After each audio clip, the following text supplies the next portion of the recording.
እና አንድ ጊዜ አስታውሳለሁ አንድ እህት እኔን ማረጋጋቷ ነውና ወይ እንደኮ እንደው አይኔ ቢጠፋ በህይወት መቀጠል አይመስለኝም። አሁን ለአንድ አይነ ስውር እንደዚህ ይባላል። ይሄ ታንቀሙት እኮ የአይነ ስውራን ደግሞ ይገርማቸዋል። ጆሮአችን ከዲሽ ጣራችሁ ለከሰቀላችሁ ዲሽ የኛ ጆሮ ይበልጣል። ከርቀት ነው የሚስበው። ምክንያቱም አይናችን አልወሰደም እዚህ ላይ ነው ደብል አድርጎ የሰጠና እናንተ ማሰሙት ሁሉ እኛ እንሰማዋለን። ይገርማቸዋል። አድርገን ጥቂት ነገር እንነግራችኋለን። ምስጢሩን ጥበቡን ይግለጥልን እግዚአብሔር። አዊነ ይታንክርዋ ለእንተ ትመጻክሙ መከራ ከመዘነኪር ግብር ዘይከውን ብክሙ አላ መከራ ይእቲ። ወንድሞች ሆይ በእናንተ መካከል እንደ እሳት የሚፈትን እንደ እሳት የሚሆን መከራ ቢሆንባችሁ አዲስ ነገር እንደተደረገ አድርጋችሁ አታድንቁ። ባጭሩ መከራውን አታድንቁ ብለን መውሰድ እንችላለን። አብረን ብንለው እጅግ እደሰታለሁ። ወንድሞች ሆይ ኧረ ድምጻችሁ አይመጥንም። ወንድሞች ሆይ መከራውን አታድንቁ። ምኑን ምን አታርጉ? እነማን? አዊነ ወንድሞች አንዱ ቃል፣ ሁለተኛው አታድንቁ ነው። ሶስተኛው እንዳይደነቅ የተደረገው ምንድነው? መከራ ነው። ይህ ቃል ታላቁ ሐዋርያ ቅዱስ ጴጥሮስ የተናገረው ቃል ነው። በአንደኛ ጴጥሮስ ምዕራፍ 4 ከቁጥር 12 ጀምሮ ያለ ቃል ነው። ቤታችሁ ገብታችሁ ብታነቡ ሙሉ ሐሳቡን፣ ሙሉ ምስጢሩን፣ ሙሉ ኃይለ ቃሉን ታገኙታላችሁ። እኔ ከዛ ቆንጥሬ ነው ያመጣሁት። በድጋሚ እግዚአብሔር ይግለጥልን። እንግዲህ መጽሐፍ ቅዱስ ያጻፈው ቅዱስ እግዚአብሔር ነው። የጻፉት ቅዱሳን ሰዎች ናቸው። ስለዚህ ያጻፈው እግዚአብሔር ቅዱስ ስለሆነ የጻፉትም ሰዎች ቅዱሳን ስለሆኑ ቃሉ ደግሞ ምን ይባላል? ቅዱስ ይባላል። መጽሐፍ ቅዱስን ስናጠና አንድ የሃይማኖት መጽሐፍ ሲጠና መጽሐፉን የጻፈው ሰው ሕይወት አብሮ ይጠናል። ታላቁ ሊቅ ዮሐንስ አፈወርቅ ይደልዎ ለዛ ያነብብ ቅድመ ይዝክር ስሞ ለበዓለ መጽሐፍ ወምዝ ያንብብ ወይማር መኑ ውእቱ ዘአስተናበራ። ታላቁ ሊቅ ዮሐንስ አፈወርቅ አንድ ሃይማኖታዊ መጽሐፍ የሚያነብ ሰው የመጽሐፉን ባለቤት ስም፣ ታሪክ ማጥናት አለበት፣ ሊያጠና ይገባዋል ይላል። የሮሜን መልእክት ስናጠና ጸሐፊውን ቅዱስ ጳውሎስን እናጠናለን። የተክለ ሃይማኖትን ገድል ስናጠና ተክለ ሃይማኖት ራሳቸው እናጠናለን። ምክንያቱም ቅዱሳን የሚጠና ሕይወት፣ የሚነበብ ሕይወት፣ የተወነረ ሕይወት አላቸው። ብዙ ጊዜ እንደተናገርነው እንደምንናገረውም ኦርቶዶክሳውያን የተዋህዶ ቅዱሳንና ጻድቃን ሰማዕታት ሊቃውንት ክርስትናን ሰሙት፣ አመኑት፣ ኖሩት፣ የኖሩትን ጻፉት። ያመኑትን አወቁት፣ ያወቁትን ኖሩት፣ የኖሩትን ጻፉት። ስለዚህ ክርስትና የነፍሳቸው ጭማቂ፣ የሕይወታቸው ፍልቃቂ፣ የታሪካቸው አንዱ አካል ነው። ልባቸው ያሰበውን አንደበታቸው ይናገረዋል። አንደበታቸው የተናገረውን ኑሯቸው፣ ሕይወታቸው ይኖረዋል። ምክንያቱም ኢየሱስ ክርስቶስ የቃልም የተግባርም መምህር ነው። ቅዱሳን ደግሞ የእሱ ተማሪዎች ናቸው። እንደምታውቁት ክርስትና ሲጠና በዋናነት የሚጠናው የክርስትና ውሃ ልክና መሰረት መደምደሚያና ጉልላት ኢየሱስ ክርስቶስ ነው። የኢየሱስ ክርስቶስ የሕይወት ታሪክ እንደው በሰውኛው እንደው መቃብሩ ላይ አንድ የሞተ ሰው ታሪክ ሲቀበር የገሌ ሕይወት ታሪክ ያቶ ገሌ፣ የወይዘሮ ገሌ፣ የዶክተር የፕሮፌሰር ወይም ያቡነ ገሌ ታሪክ ተብሎ እንደሚነበበው ቀራኒ ጎልጎታ መቃብር ላይ የኢየሱስ ክርስቶስ የሕይወት ታሪኩ ይነበብ። ከየት ተነስቶ በየት አልፎ የት ደርሶ ዛሬ ሞተ የሚለው ይታይ ቢባል አጭር፣ ግልጽ፣ ቀላል ታሪክ ነው። ከሰማይ ወረደ፣ ከድንግል ተወለደ፣ በበረት ተጣለ፣ በጨርቅ ተጠቀለለ። በዮሴፍ ቤት ለእናቱ ለድንግል ማርያም ለአሳዳጊ አባቱ ለዮሴፍ እየታዘዘ ኖረ። በ30 ዓመቱ በዮርዳኖስ ወንዝ በዮሐንስ እጅ ተጠመቀ። በቆሮንቶስ ምድረ በዳ 40 ቀን 40 ሌሊት ጾመ። ከዛ ወጥቶ 3 ዓመት ከ3 ወር 3 አይነት ስራ ሰራ። አንደኛ ትምህርት አስተማረ፣ ሁለተኛ ድንቅ ድንቅ ተአምር አደረገ፣ ሶስተኛ በጎ ነገር ሰራ ተብሎ ሊተረክ ይችላል። በዚህ ውስጥ ኢየሱስ ክርስቶስ እኛ የምናከናውናቸውን ማህበራዊ ጉዳዮች አከናውኗል። እኛ የምናከናውናቸው ማህበራዊ ጉዳዮች 3 ናቸው። ሰርግ እንጠራለን፣ ለቅሶ እንደርሳለን፣ በሽተኛ እንጠይቃለን። ይሄን ያላደረገ ሰው የአእምሮ ጤንነት ማህበራዊ ህይወቱ ብቻ ሳይሆን የአእምሮ ጤንነቱም አደጋ ላይ ወድቋል ማለት ነው። አንዳንድ ሰዎች ሰርግ ማለድም ለቅሶ ማለድም የሚለው በራቸውን የሚዘጉ ሰዎች አሉ። ሰርግ ሲሆን የማይመጡ ለቅሶም የማይመጡ እነዚህ ምናልባት የጊዜ ጉዳይ እንጂ ሊያብዱ ይችላሉ። ሰው ለቅሶ መሄድ አለበት፣ ሰርግ መሄድ አለበት። በሚለቀስበት ጊዜ ካላለቀሰ፣ በሚሳቅበት ጊዜ ካልሳቀ ከሐዘንና ከለቅሶ ውጭ ሶስተኛው ቦታ የለም። ሶስተኛው ቦታ እብደት ነውና ሊያብድ እያኮበኮ ነው ማለት ነው። እኔ እዚህ ውስጥ ያላችሁ ሴቶች ባሎቻችሁ ለቅሶ አንሄድም ካሏችሁ ተጠራጠሯቸው። አቋርጦ ሊያብዱ ይችላሉ። እውነቴን ነው የምላችሁ። ለቅሶ መሄድ አለበት። አንድ ሰው ለቅሶ አልሄድም የሚል ለምን ነው የማይሄድ? ለምን ነው ቀብር ማለት? ለምን ነው እንኳን ገብተህ ቁጭ ማለት? እኔ እሄዳለሁ። የዝንፎ ለምን ነው የማትበለው? ነገ አንተ ትቀበር የለ እንዴ? ለምን ነው ሰርግ የማትሄደው? ነገ ትድር የለ እንዴ? ባትድር እንኳን ተድር የለ እንዴ? ስለዚህ ኢየሱስ ክርስቶስ ይገርማቸዋል። በ3 ዓመት ከ3 ወር በእኛ መካከል ሲኖር እነዚህ ማህበራዊ ጉዳዮች ተወጥቷል። ሰርግ ቤት ተጠርቶ መጥቷል። እናቱ ተጠርታ መታ ነበረ። ተማሪዎቹን አስከትሎ መጣ። የመጣው ውሃውን ወይን ለማድረግ አይደለም። እንደ ማንኛውም ሰው ሰርግ ተጠርቶ ጥሪውን አክብሮ ነው የመጣው። እግዚአብሔር ካልተጠራ አይመጣም፣ ከተጠራ አይቀርም። እግዚአብሔር ድንኳን ሰባሪ አይደለም፣ ሳይጠራ አይመጣም። ከተጠራ ግን ቦታ አይመርጥም። ሁልጊዜ እንደምለው ሰዎች ምድራውያኑ ባለስልጣኖች ሲጠሩ 3 ጥያቄ ያቀርባሉ። አንደኛ የምንጎበኘው ቦታ ለክብራችን ይመጥናል ወይ? ሁለተኛ ለደህንነታችን አስተማማኝ ነው ወይ? ሶስተኛ በጉብኝታችን ምን ውጤት እናመጣለን? ትርፉ ምንድን ነው ብሎ ይጠይቃሉ። እውነት ነው፣ መጠየቅ አለባቸው። ኢየሱስ ክርስቶስ ሲጠራ ለክብሬ ይመጥናል ወይ ብሎ አይጠይቅም። ከበረት የበለጠ ቆሻሻ ለክብር የማይመጥን ቦታ የለም። እዛ ቦታ ተወልዷል እግዚአብሔር። ለደህንነት አስተማማኝ ነው ወይ አይልም። ከመስቀል የበለጠ ለደህንነት አስጊ የመከራ ቦታ የለም። መስቀል ላይ ተገኝቷል እግዚአብሔር። የጉብኝቱ ውጤት ምንድን ነው ብሎ አይጠይቅም እግዚአብሔር። ሐሞት፣ ኮምጣጤ፣ ችንካርና ጅራፍ እንደሆነ ያውቀዋል። ነገር ግን ኢየሱስ ክርስቶስ ቅድም እንዳልኳቸው እኛ ባለፍንባቸው መንገዶች ሁሉ አልፏል። ምክንያቱም የእኛ ጌታ የማያደርገውን አይናገርም። እንደምታውቁት ምድራውያን ባለስልጣኖች በተሽከርካሪ ወንበር በለስላሳ ምንጣፍ ቁጭ ብለው ሸካራ ትእዛዝ ይሰጣሉ። በተሽከርካሪ ወንበር ቁጭ ብለው የሚሽከረከር መመሪያ ይሰጣሉ። የማያደርጉትን ያሸክማሉ፣ የማይፈጽሙትን ያዛሉ። የእኛ ጌታ ግን እግዚአብሔር ተዋጊ ነው፣ ስሙም እግዚአብሔር ነው። እግዚአብሔር ከሰማይ ወረደ፣ ከድንግል ተወለደ እና ገብርኤልን ሚካኤልን ሂዱ አድኗቸው አላለም። እነ ኢሳያስ እና ኤርሚያስን ተሰቀሉላቸው አላለም። አድርጉ ነው ያለው። እየሰማችሁ ነው? አድርጉ ነው ያለው። ፈጽሙ ነው ያለው እና ሐዋርያትም ቅድም እንደተናገርኩት በዚሁ መንገድ ነው ያለፉት። እንደ ፈጣሪያቸው ናቸው። ተመሰሉ ሂያየ በከመ አነ እትሜሰሎ ለክርስቶስ። ሐዋርያው ቅዱስ ጳውሎስ በአንደኛ ቆሮንቶስ ምዕራፍ 11 ላይ እኔ በሉ እስኪ ጮክ ብላችሁ እስኪ ኧረ ጮክ ብላችሁ ክርስቶስን እንደመሰልኩ እናንተም እኔን ምሰሉ። እሱ ማንን ይመስላል? ማንን ይመስላል? እኛ ደግሞ ማን እንድንመስል ታዝዘናል? ክርስቶስን። በምን አቅም ነው የምትመስለው? አልሰማችሁኝ?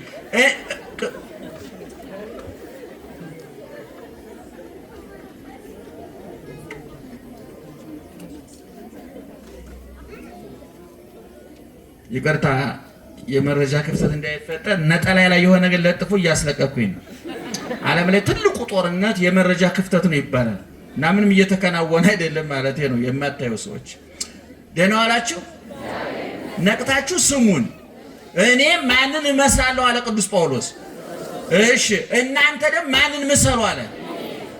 ማንን? ቅዱስ ጳውሎስን። አሁን ይሄን ነገር እኔም ሰባኪ ነኝ ለስሙ አይደለም። እኔን ምሰሉ ብዬ አልናገርም። ስከሩ ቢሆንስ፣ ተደባደቡ ቢሆንስ፣ አመንዝሩ ቢሆንስ፣ ዋሹ ቅጠፉ ቢሆንስ፣ ቅዱሳን አባቶቻችን ግን የደረሱበትን ደረጃ ስለሚያውቁት አፋቸውን ሞልተው ማንን ምሰሉ ይላሉ? እኔን ምሰሉ ይላሉ።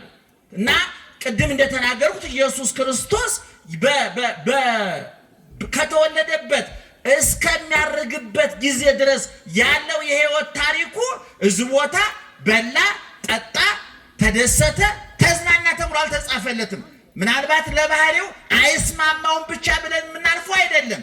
ነገር ግን የትም ቦታ እንዲያውም ታላቁ ሊቅ ዮሐንስ አፈወርቅ መነኮሳት አባቶቻችን ሲያስተምር ምናል ኦ መነኮስ ባይቴ ሰማይከ ከመሳሐቀ ክርስቶስ፣ አንተ መነኮስ ክርስቶስ በቀራንዮ ላይ ራሱ ላይ የደፋውን የሾህ አክሊል ምሳሌ የሆነውን ቆብ የደፋ የለበሰውን ቀሚስ የለበስ የተገረፈውን ግርፋት የምታስታውሰን አንተ መነኩሴ መነኮስ አሰምተህ የምትስቀው ክርስቶስ ሳቀ ተብሎ ተጽፏል ይላል። ኢየሱስ ክርስቶስ ተደሰተ ተብሎ ተጽፏል። እኛ በሚገባን ቋንቋ፣ እኛ በምንረዳው ቋንቋ አለቀሰ ተብሎ ግን በስፋት 3 ጊዜ ተጽፏል። ደህና ዋላችሁ። እና ልነግራችሁ የፈለኩት ምንድን ነው? ክርስትና በመከራ ውስጥ ያለፈ ሃይማኖት ነው። ክርስትና እንደምታውቁት ክርስቶስ ከሚለው ውድ ስም የተፈለቀቀ ነው። የወርቅ ፍልቃቄ ምንድን ነው? ወርቅ ነው አይደለም? ክርስትና የተፈለቀቀው ክርስቶስ ከተባለው ወርቅ ስም ነው። እና ክርስትና ከክርስቶስ ከተወሰደ ክርስቶስ ክርስትናውን እንዴት አድርጎ እንደመሰረተው ማየት ያስፈልጋል። ቅድም እንደተናገርኩት በበረት ተወለደ፣ በጨርቅ ተጠቀለለ፣ ተሰደደ፣ ተራበ፣ ተጠማ፣ ተሰደበ፣ ተሰቀለ፣ ተቸነከረ፣ ተገረፈ፣ በጥፊ ተመታ፣ ምራቅ ተተፋበት፣ ሐሞት ኮምጣጤ ጠጣ፣ የሾህ አክሊል ተደፋበት፣ ተጠማሁ እያለ ሞተ፣ ተገነዘ፣ ተቀበረ፣ ተነሳ፣ አረገ። ዳግመኛ መልሶ ምን ይሆናል? ይመጣል። አሁን በዚህ ታሪክ ውስጥ ነው። በዚህ ታሪክ ውስጥ ብርን፣ ወርቅን፣ መብልን፣ መጠጥን፣ ሹመትን፣ ቅንጦትን፣ ተድላን፣ ደስታን የሚመለከት ነገር ጠቅሰናል። በዚህ ውስጥ አልጠቀስም። ስለዚህ ቅዱስ ጴጥሮስ እየነገረን ያለው ምንድን ነው? አኀዊነ ኢታንክርዋ ለእንተ ትመጽአክሙ መከራ ከመዘነኪር ግብር ዘይከውን ብክሙ። ወንድሞች ሆይ መከራ ሲደርስባችሁ አታርንቁ፣ አታርንቁ። መከራው በእናንተ የተጀመረ አይደለም። ከእናንተ በፊት ክርስትናውን የመሰረተው ክርስቶስ እጸድቅ ኃይል ጻድቅ፣ እቀደስ ኃይል ቅዱስ፣ እሾም ኃይል ሹም ሁሉ ሞልቶ የተረፈው ጌታችን እሱ በበረት ከመወለድ ጀምሮ በባዶ መቃብር እስከ መቀበር ድረስ መከራ ተቀብሏል። ስለዚህ እናንተ የሚደርስባችሁን መከራ አታርንቁት፣ ከመከራው ይልቅ ውጤቱን አድንቁ አለ። ደህና ዋላችሁ። እመቤታችን ታውቃላችሁ ጸሎት አላት በሉቃስ ወንጌል ውስጥ።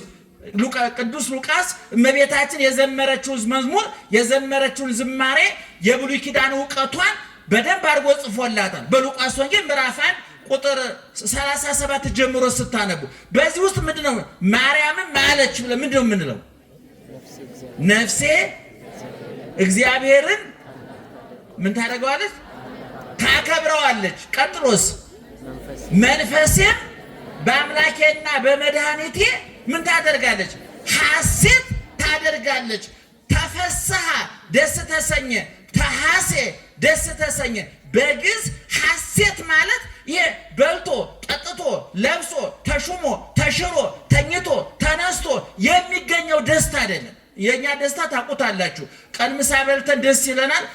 ከአንድ ከሁለት ሰዓት በኋላ ወዳችን ባዶ ቀርቶ ሐዘን ያመጣል።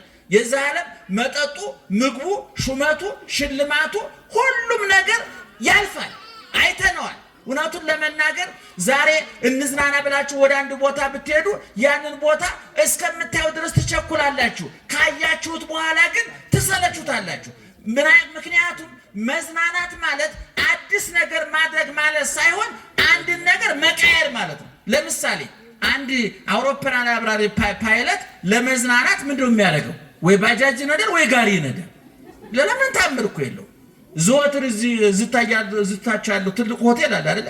እዛ ውስጥ የሚሰራ ሰራተኛ ለመዝናናት እኮ እዛ ይመጣል። ሌላ ቦታ ነው የሚሄደው። ሁሉ ጊዜ መዝናናት እኛ ማርነቅ ስለምንወድ መጨነቅ ስለምንወድ እንጂ አዲስ ነገር የለው። ስለዚህ ኢየሱስ ክርስቶስ የነገረን ምንድነው? እናንተ ለመከራ የተዘጋጃችሁ ሁኑ። ሐዋርያትንም ሲልካቸው በማቴዎስ ወንጌል ምዕራፍ 10 ሙሉ ታሪክ ውስጥ ተመለከቱ።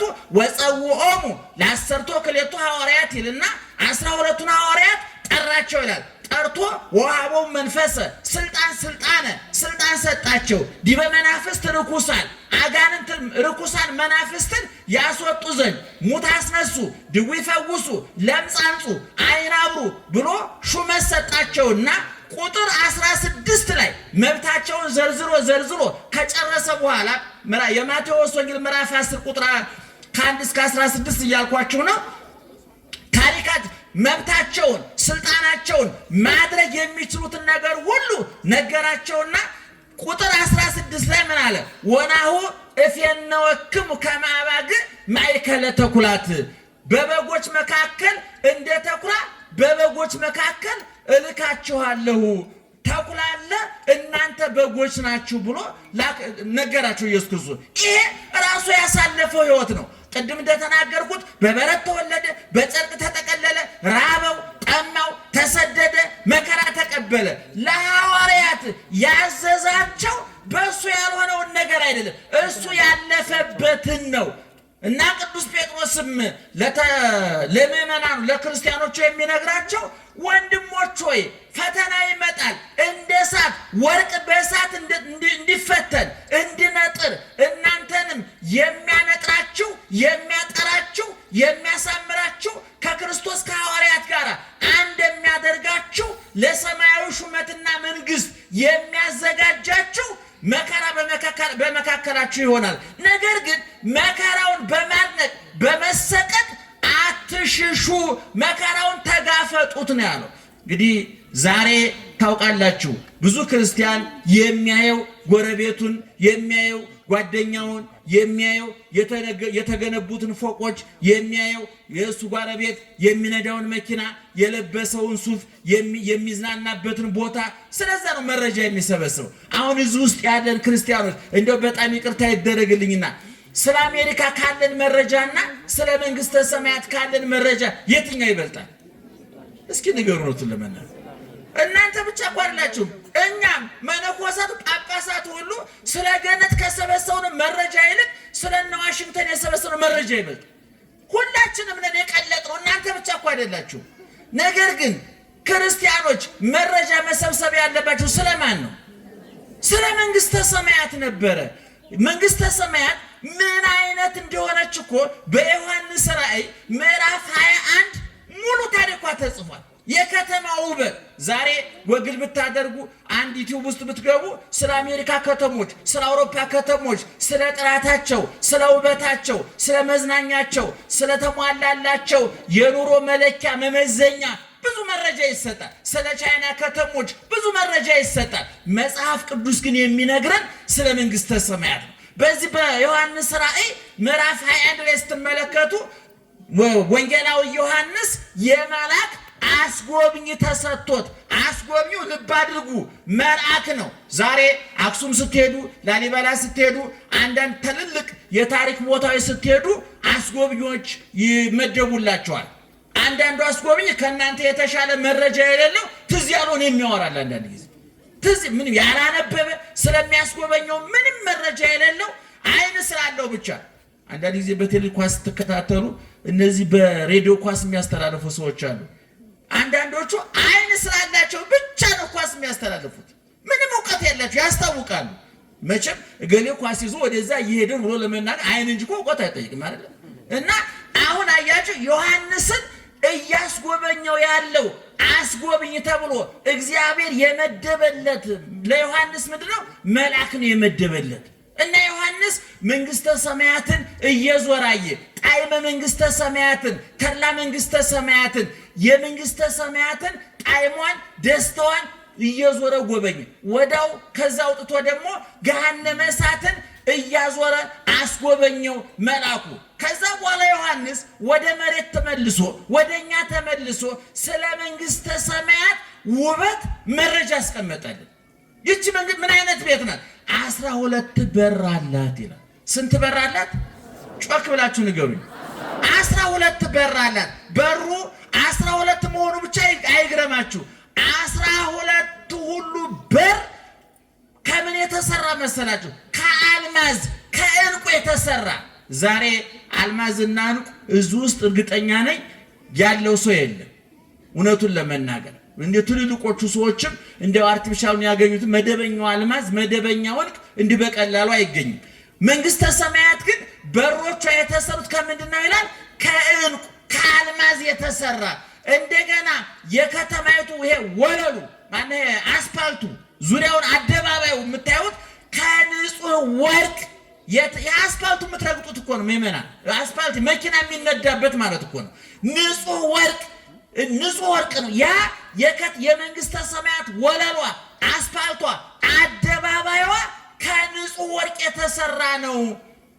ሶስተኛ መንግስተ ሰማያት እያርብ ፀሐይኪ ወይጸልም ወርኪ ብሎ በኢሳይያስ እንደተናገረ ፀሐይ ጨረቃ የሌሉባት ክረምት በጋ የማይፈራረቅባት ቀን ሌሊት የሌለባት ወይትፈቅድ ፀሐየ ወወርሃ ከመ ያብርሁ ላቲ ፀሐይና ጨረቃ ያበሩላት ዘንድ የማትሻ። እንዴት ደስ ይላል ምእመናን። ዛሬ የኤሌክትሪክ ዋጋ ምን ያህል እንደሆነ ታውቃላችሁ? ለዛውም ሲመጣ እኮ ነው አይደል? ለዛውም ከመጣም ቢመጣም ችግር ነው ዋጋው ብዙ ስለሆነ፣ ቢቀርም መከራው ጨለማ ስለሆነ ሁለቱም አደጋ ነው። ውሃውን ታውቃላችሁ? ቢመጣ የደፈረሰ ውሃ ነው፣ ቢቀርም እንደው ቧንቧው ራሱ ውሃ ጠምቶ ደርቋል። ይገርማችኋል። ታውቁታላችሁ በየቤቱ እንደው ኢትዮጵያውያን እንደው በሳይንስ መመዘኛ እኔ አንዳንድ ጊዜ ሳይንስ ስላመጋገብ የጻፈውን ስናነብ እንደው በእውነት የኢትዮጵያ ሕዝብ ቫይታሚን እግዚአብሔር ራሱ በእንቅልፉ ልቡ እያዋጠው የሚኖር እንጂ እንዳመጋገባችሁ የለንም። እኔ ሳይንሱ መረጃ በነገራችን ላይ ምእመናን ስለማታገኙት ምግብ መረጃ ሰብስቡ። የብደት ዋዜማ ይሄ ነው። ስጋ ፕሮቲን አለው ብለህ መሰብሰብ ያለብህ እኪስ የስጋ መግዣ መኖሩን አረጋግጠህ። አዛኝን ማርያም ነው የምላችሁ። ወተት መግዛት ካልቻልክ ወተት ካልሸመል ምን አገባ ቢኖር ባይኖር የማታገኘው የብደት ዋዜማ ማለት የማያገኙትን ነገር መመኘት ነው። እየሰማችሁ ነው? እኔ አንድ ሰው ጤነኛ ሆኖ መኖር ከፈለገ 3 ነገር ማድረግ አለበት። አንደኛ በሌለው ነገር እቅድ አለመውጣት። ብዙ ሰው ክርስቲያኖች ገደል የሚገቡት በሌላቸው ነገር በጀት ይመድባሉ። በቃ በዚህ ወር መኪና ገዛለሁ። ሰውየው እኮ እንኳን መኪና ጫማ መግዣ እኮ የለው። ይሄ ሰውዬ በእርግጠኝነት በዚህ ወር በመኪና ሊገጭ ይችላል። እሱ በጀት አያስፈልገውም።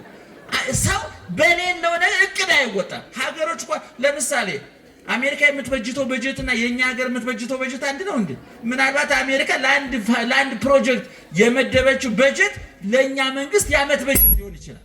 አይ ማን ከማን ያንሳል ብሎ እንደ አሜሪካ በጅታለው ካለ ምን ሊፈጠር እንደሚችል እግዚአብሔርም እኛም መንግስትም ያውቅ። ስለዚህ ሁል ጊዜ እየሰማችሁ ነው። የጤነኝነት የሰላማዊ ኑሮ አንዱ መለኪያ በሌለ ነገር እቅድ አለመውጣት። በሌላችሁ ነገር እቅድ አታውጡ። ስለሌላችሁ ነገር መረጃ አትሰብስቡ። እኔ ለምሳሌ አይነ ስውር ነኝ። ስዕል ለመሳል ምን ያስፈልጋል ብዬ ጠይቄ አላውቅም። ምን ያደርግልኝ? ለምን ነው የምጠይቀው? ምን ይሰራል? ስራ ለማልሰራው ነገር ምን ያደርግልኛል? ሹፌር ብሆን አንድ ቀን ብዬ ተመኝቼ አላውቅም። ለምን ደግሞ ሆኖ አይነ ሳይሆን ደግሞ ሆኖ በሌላችሁ ነገር እቅድ አይወጣም። እየሰማችሁ ነው? በደንብ ስሙኝ። በትዳር ውስጥ ያላችሁ ባልና ሚስቶች ማታ ቁጭ ብላ ስትወያዩ በደሞዛችሁ ልክ ነው እቅድ የሚወጣው። ብዙ ሰው ከአቅሙ በላይ እያቀደ ነው ከአቅሙ በታች እየኖረ ያለ እና አንዱ ከአቅም በላይ እቅድ አለማውጣት። ሁለተኛስ በማትለውጡት ነገር ጊዜ ማጥፋት። ብዙዎቻችን በማንለውጠው ነገር ጊዜ ማጥፋት እንወዳለን። በቃ አንድ ችግር ከደረሰባችሁ ያ ችግር ከናንተ በፊትም ነበረ፣ በእናንተ ጊዜም አለ፣ ከናንተ በኋላም አለ። ለምሳሌ አግብታችሁ ልጅ እንቢ ቢላችሁ የተአምር ነገር ነው፣ አዲስ ነገር ነው። እናንተ የመጀመሪያ ናችሁ፣ እናንተ የመጨረሻ ናችሁ።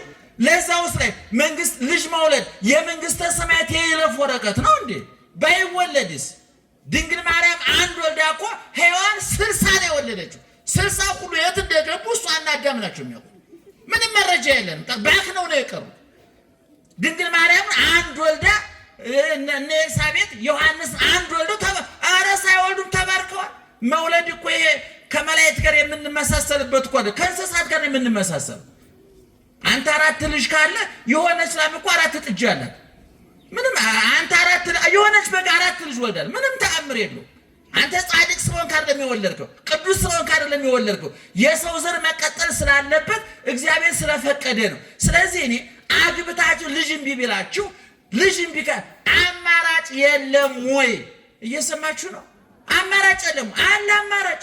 ስለዚህ እንደው ልጅ ቢኖረኝ አንድ እህት አሁን በህይወት የለችም፣ ነፍሷን ይማር፣ ከአብርሃም ከይስሐቅ ጋር ያሳረፈልን። እንዲሁ ልጅ አልነበራትም እና መኪና ውስጥ አለች። አንዳንድ ጊዜ መኪና እየነዳው እንዲህ ከኋላ ዞር በይና መኪናሽ እኮ ካርሴት የለውም፣ የህፃናት ከኋላ የሚታሰሩበት ወንበር አለ አይደል? መኪና አንድ ቀን የህፃናት ወንበር ሳይታሰርበት እያለ ያሳስበኛል አለ።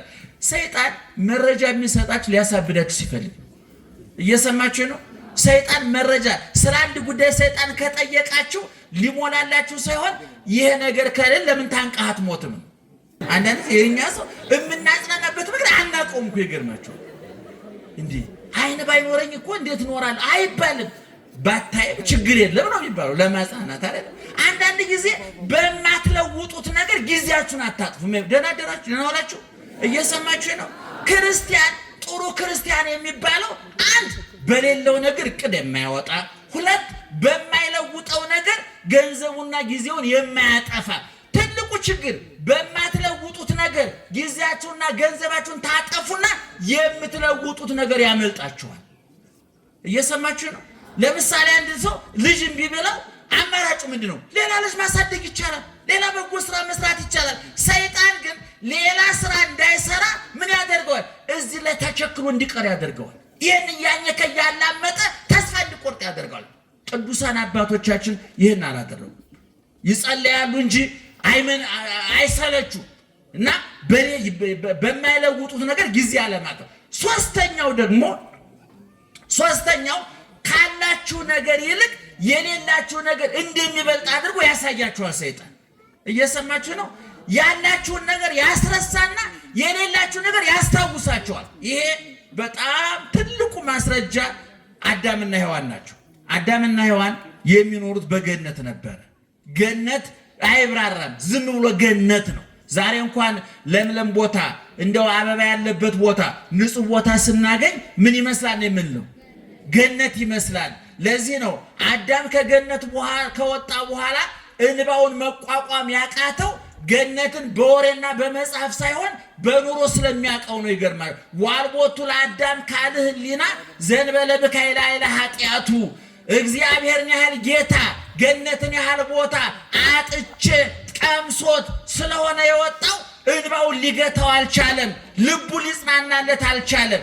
እና አዳምና ሔዋን ገነት እየኖሩ እግዚአብሔር ጠዋት ማታ እየመጣ አዳም ደህና ዋል፣ ሔዋን እንዴት አመሸሽ እያለ እየጠየቃቸው ቅዱሳን መላእክት እንደ ቡና ጣጭ ጎረቤት ጠዋት ማታ እየጎበኟቸው ጭንቀት የሌለበት የአየር ብክለት የሌለበት መሰደድ፣ መፈናቀል፣ መራብ፣ መጠማት የሌለበት ሹመት፣ ሽረት፣ ሐዘን፣ ደስታ፣ ጥጋብ፣ ረሃብ የማይፈራረቅበት እግዚአብሔር የነገሰበትን ከተማ በነገሰበት ገነት እየኖሩ ሰይጣን መጥቶ ምንድን ያላቸው?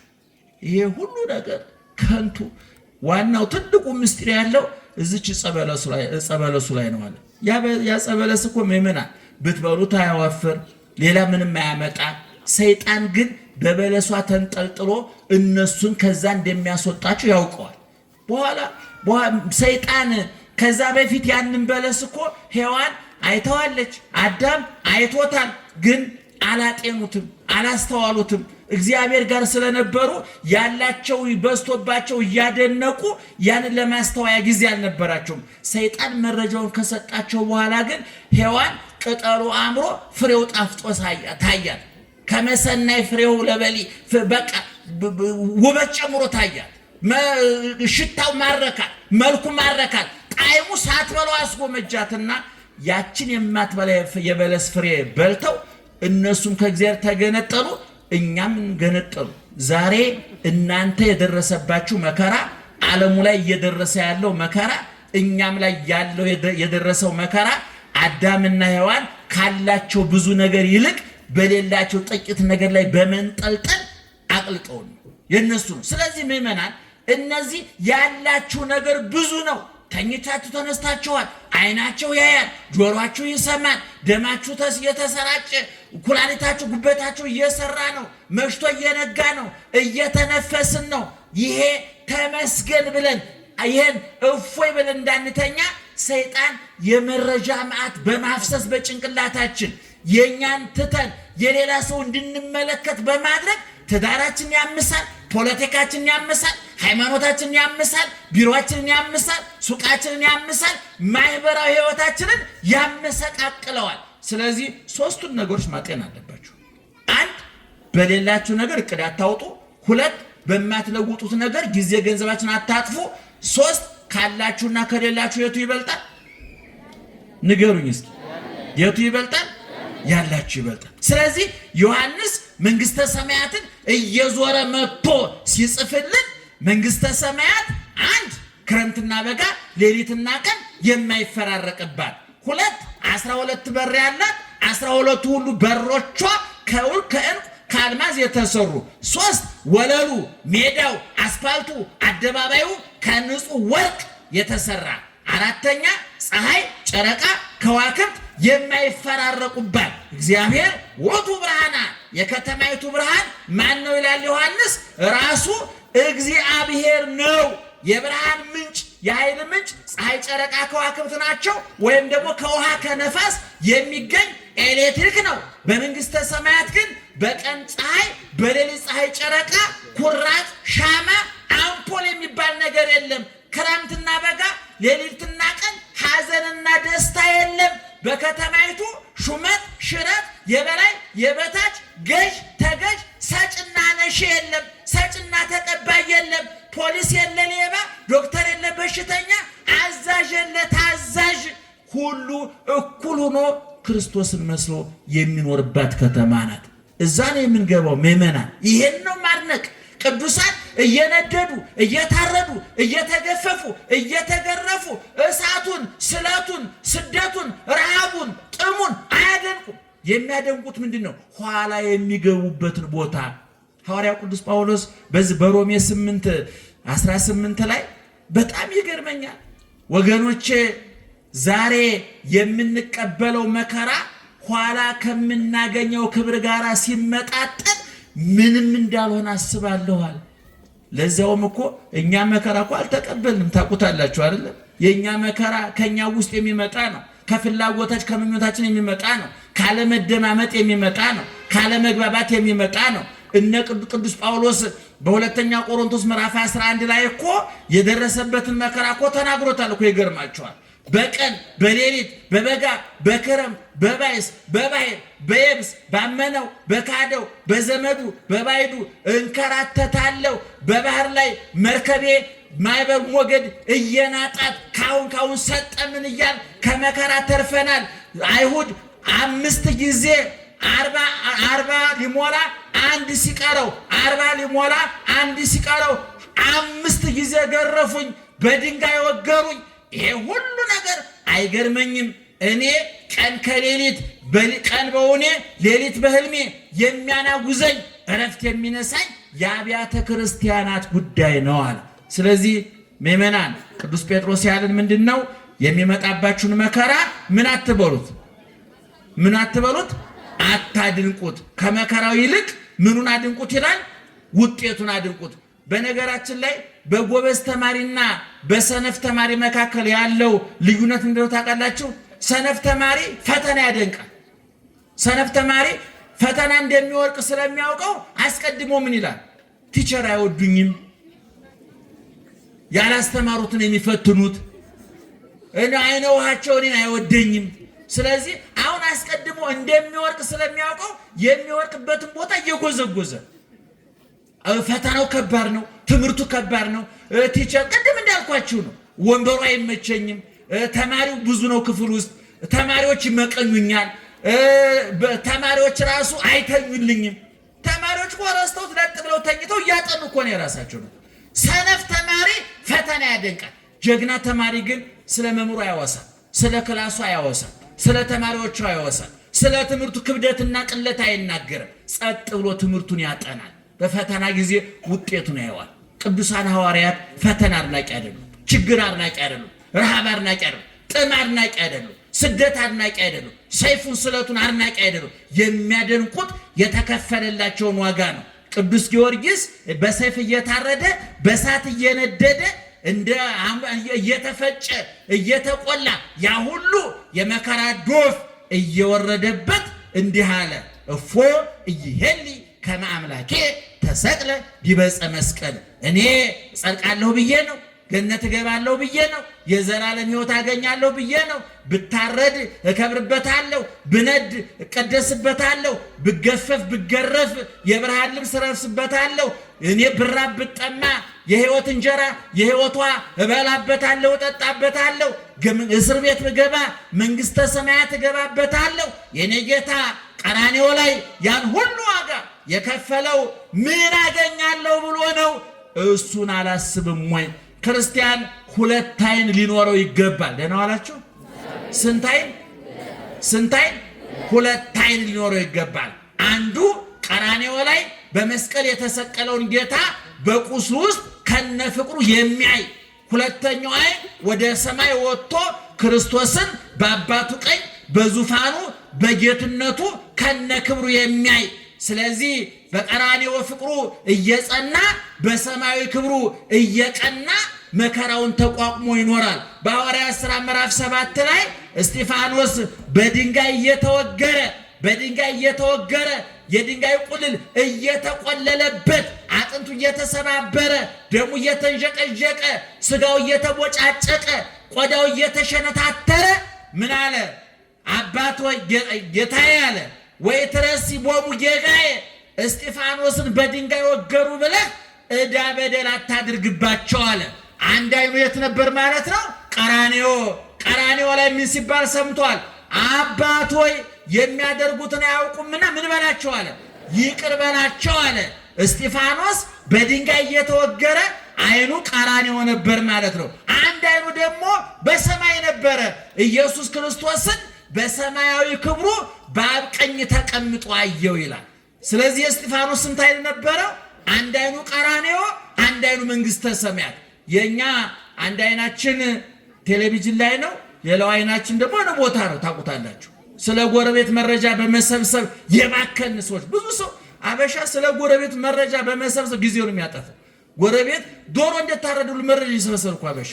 በግ ታረደ፣ ዶሮ ታረደ፣ እንደሃደ ሶፋ ቀየሩ፣ መጋረጃ ቀየሩ፣ መስኮት የማይረባ መረጃ ሲሰበስብ አብዶ ቀውሶ፣ ቅድም ነግሬያቸዋለሁ። ስለሌለው ነገር መረጃ የሚሰበስብ አብዶ ቀውሶ ይቀራል። እኛ መረጃ እንዲኖረው የታዘዝነው ስለማን ነው? ስለ መንግሥተ ሰማያት። ወናሁ እዜነወክሙ ሐዲሰ ዜና፣ አዲስ ዜና እነግራቸዋለሁ ተብሎ እንደተነገረ አዲሱ ዜና የመንግሥተ ሰማያት ጉዳይ ነው። መንግሥተ ሰማያት ስንት በር አላት ብያቸዋለሁ? 12 በር። በሮቹ ከምን የተሰሩ ናቸው? ከአልማዝ ከዕንቁ። የከተማዋ አደባባይዋ ከምን የተሰራ ነው? ከንጹህ ወርቅ። ከተማዋ ፀሐይ፣ ጨረቃ፣ ከዋክብት አሉባት የሉባትም? ክረምትና በጋ አለ የለም? ሌሊትና ቀን አለ የለም? ሐዘንና ደስታ አለ የለም? የሚሾም የሚሻር አለ የለም?